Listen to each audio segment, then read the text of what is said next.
hello everyone आज जे टेঙা খাবলৈ ইমান বেছি ইচ্ছা গৈছে নহয় কি কম গটিকে হাকুটিডাল লৈ পেলাই বস্তিৰ ফালে উলাই দিলো কাৰণ বস্তিত আছে কমলা টেঙাৰ গছ আৰু কমলা টেঙা যে কাটি খাই খুব বেছি ভাল লাগে নহয় জানো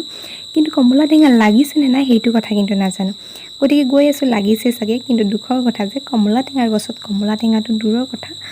গছত পাতেই নাই কমলা টেঙা গুটেই গছবিলাকে মৰি গৈছে বেয়া লাগিলে আজি টেঙা খাব নাপামেই সাগে কিন্তু দেখিলো যে ওচৰৰ ঘৰতে ৰবাব টেঙা লাগি আছে মাথাটো তাতেই মাৰিলো গটিকে ওচৰৰ ঘৰৰ বাজনী গৈ পেলাই মাটি আনি কলো যে আমাৰ টেঙা খাবলৈ বহুত বেছি ইচ্ছা কৰিছে গটিকে দুটা টেঙা লাগে আমাক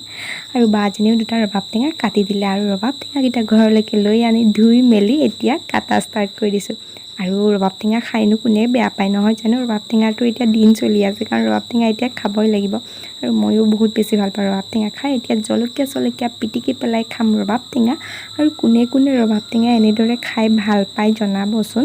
আৰু আমি এতিয়া খাও দে মোৰ যে এতিয়াও খাও লাগিছে জানেনে এতিয়ালৈকে বাই বাই